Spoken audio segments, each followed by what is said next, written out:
legalfree.in के इस YouTube channel में आपका स्वागत है। यहाँ पर मैं हमेशा ही लीगल अवेयरनेस पे वीडियोस बनाता रहता हूँ और इस बार जो वीडियो बनाई है मैंने वो है ज्यूरिसडिक्शन और स्पेसिफिकली इस वीडियो में हम डील करने वाले हैं सिविल मैटर्स के अकॉर्डिंग, बट हम इस वीडियो में क्रिमिनल मैटर में डील नहीं करेंगे। तो सबसे पहले हम जान लेते हैं कि आखिर ज्यूरिसडिक्शन होता क्या है। ज्यूरिसडिक्शन को चलिए एक एग्जांपल से, छोटे से एग्जांपल से समझते हैं। मान लीजिए ए है और ये बी है, ये दोनों ही बिजनेसमैन हैं।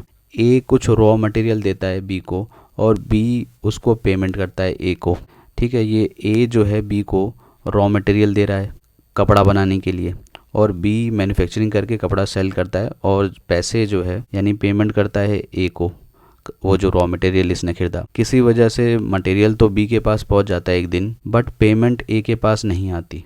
अब बी कहता है कि मैंने पेमेंट कर दी, लेकिन ए के पास नहीं आई। तो अब ए जो है क्या करे, कहाँ पर सूट फाइल करे क्लेम करने के लिए अपनी पेमेंट का। तो ये कौन डिसाइड करेगा, ये ज्यूरिसडिक्शन डिसाइड करेगी। कैसे? ज्यूरिसडिक्शन करीब 3 तरह की होती है। सब्जेक्ट मैटर, यानी कि इन दोनों के बीच में जो लेन देन था ये एक तरह से बिजनेस रिलेशन था, तो आप ये कह सकते हैं कि कमर्शियल कोर्ट में मामला जा सकता है एज पर सब्जेक्ट मैटर, क्योंकि सब्जेक्ट मैटर तो क्या है, कमर्शियल तो है, कमर्शियल डिस्प्यूट नहीं लग रहा आपको ये। उसी तरह से पिक्यूनरी ज्यूरिसडिक्शन भी होती है, यानी जैसे मैंने बताया ये रॉ मटेरियल दे रहा था तो ये इसको पेमेंट करता था। रॉ मटेरियल की मान लीजिए कीमत 2 लाख रुपए है, ठीक है, तो उस हिसाब से यहाँ से पता लगेगा कि पिक्यूनरी जो जुडिक्शन है वो किसकी है, जूनियर सिविल जज की है या फिर सीनियर सिविल जज की है। ये वैल्यू के अकॉर्डिंग होता है। उसी तरह से तीसरी जुडिक्शन टेरिटोरियल, भाई केस कहाँ दर्ज होगा, ये फ़िलहाल तो दोनों दिल्ली में ही हैं, तो केस यहाँ से टेरिटोरियल से पता लग गया कि वो दिल्ली में ही होगा। तो अभी इस एग्जाम्पल से अब थोड़ा बहुत तो आपको समझ आ गया होगा ज्यूरिसडिक्शन के बारे में। अब थोड़ा हम एग्जाम्पल से थोड़ा डिटेल में समझते हैं कि ज्यूरिसडिक्शन वर्क कैसे करता है। चलिए एग्जाम्पल लेते हैं। मान लीजिए ये जो है आपके सामने जो है ये मैप आ रखा है, ये कहाँ का है, ये नेशनल कैपिटल रीजन यानी एनसीआर, दिल्ली एनसीआर जो बोलते हैं, यानी कि दिल्ली के आसपास के इलाके आपको दिखाई दे रहे हैं। मान लीजिए प्रॉपर्टी है रोहतक में, ठीक है, और ये एक्स जो हैं ये रहते हैं दिल्ली में और वाई जो है फिर से अलवर में रहते हैं, लेकिन प्रॉपर्टी रोहतक में है। तो दोनों के दोनों भाई जो हैं एक्स और वाई, ये दोनों को अगर प्रॉपर्टी पे कोई डिस्प्यूट आ गया तो दोनों ही एक दूसरे पे केस केवल रोहतक में कर सकते हैं। ये सिविल प्रोसीजर कोड का सेक्शन 16 बताता है। आप समझे? अब तो क्लियर हो गया ना कि जहाँ पर प्रॉपर्टी प्लॉट है, यानी जैसे बोलते हैं इमूवेबल प्रॉपर्टी, जहाँ पर होगी सिचुएटेड होगी वहीं पर ही केस दर्ज होगा। ठीक है, तो भाई पिछले सेगमेंट में हमने देखा कि जहाँ पर प्लॉट है या फिर प्रॉपर्टी है वहाँ की ऑटोमेटिकली ज्यूरिसडिक्शन हो जाती है क्योंकि वो इमूवेबल प्रॉपर्टीज़ है। बट अदर प्रॉपर्टीज़ का क्या, तो उसके लिए हम सेक्शन 20 देखते हैं सीपीसी का, यानी कि सिविल प्रोसीजर कोड का। तो यहाँ पर बात हो रही है नंबर 1 पे कॉज ऑफ एक्शन की और दूसरे नंबर पे बात हो रही है अपोजिट पार्टी यानी कि डिफेंडेंट की।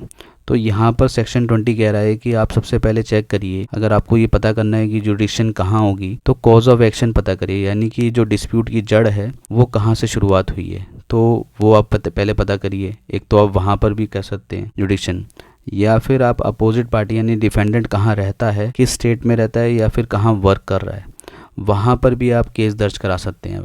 वहाँ की भी ज्यूरिसडिक्शन ऑटोमेटिकली हो गई। तो इसको एक अच्छे एग्जाम्पल से समझते हैं ताकि क्लियर हो जाए सब कुछ। तो भाई ये ए भाई साहब है, यहाँ पर बिजनेसमैन है और बी भी एक बिजनेसमैन है जो टी शर्ट बेचते हैं। और ए जो हैं ऑनलाइन टी शर्ट बेचते हैं, किससे खरीद के, बी से, जो कि मुंबई में है बी। तो ए क्या करते हैं, बी से डील करते हैं कि भाई आप जो मेरी जो टी शर्ट का स्लॉट है यानी कि 1000 टी शर्ट कानपुर के मेरे गोदाम में वेयर हाउस में पहुँचा दीजिए, मैं आपको पेमेंट कर दूंगा। तो अब जो बी जो है कानपुर के गोदाम में इनको पहुंचा देते हैं। बट अब ए जब क्वालिटी चेक करते हैं वहाँ की तो वो कहते हैं यार क्वालिटी तो टी शर्ट की अच्छी नहीं है, मैं इसके लिए आपको पेमेंट नहीं करूँगा, आपको मैं वापस भेज सकता हूँ आप चाहें तो। बट यहाँ पर बी कहता है भाई ऐसे थोड़ी ना होता है, ऑलरेडी हम मैन्युफैक्चर कर दिए, हमने तो आपको मैन्युफैक्चरिंग करके भेज दिया, तो अब वो टी शर्ट आप नहीं लोगे तो वो तो हमारा नुकसान हो गया। तो ऐसे में बी कहाँ केस करे, जो कि मुंबई में है, जिसको नुकसान हो गया है। कानपुर में माल भेज दिया है और जो इनका मालिक बैठा है वो दिल्ली में बैठा है। तो मैंने बोला ना कॉज ऑफ एक्शन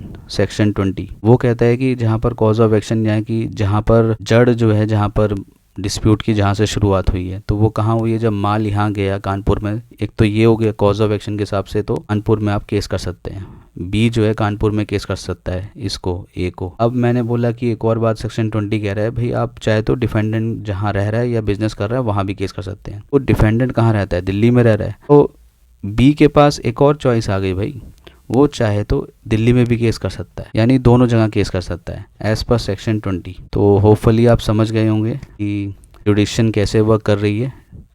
अच्छा, इस वीडियो को ख़त्म करने से पहले मैं आपको इम्पोर्टेंट बात बता दूं कि अभी जो मैंने सारी जुडिशन की बात करी है वो सिविल प्रोसीजर कोड के हिसाब से करी है, यानी कि सिविल कोर्ट्स की बात करी। तो कंज्यूमर प्रोटेक्शन एक्ट 2019 जो है बहुत ही बदल गया है और वो फोरम्स के लिए होता है, यानी कंज्यूमर्स के लिए होता है, लेकिन उसमें बातें बहुत चेंज हो गई है। यानी कि मैं आपको बता दूँ, कंज्यूमर प्रोटेक्शन के एक्ट 2019 के हिसाब से जो कंप्लेनेंट है, यानी कि जो प्लेंटिफ था अभी सिविल कोड में, यानी जो पीड़ित है वो केस वहाँ पर भी दर्ज कर सकता है जहाँ पर वो खुद रह रहा है। यानी कि अगर मैं इसी एग्जांपल को लूँ टी शर्ट वाले को, तो ये सेलर जिनका नुकसान हुआ जब उन्होंने कानपुर में वो भेजी थी टी शर्टें, तो वो चाहें तो यहीं पर ही केस फाइल कर दें मुंबई में, और दिल्ली वाले भाई साहब को यहाँ आना पड़ेगा केस को डील करने के लिए। तो ये कैसे पॉसिबल है, ये केवल पॉसिबल है कंज्यूमर प्रोटेक्शन एक्ट में। अगर आप कंज्यूमर में केस डाल, सिविल कोर्ट में ये फ़िलहाल के लिए पॉसिबल नहीं। तो होपफुली वीडियो आपको अच्छी लगी हो और जुडिशन जो है आपका कॉन्सेप्ट अब क्लियर हो गया हो। तो भाई जाते जाते मैं एक इम्पॉर्टेंट बात बता दूं,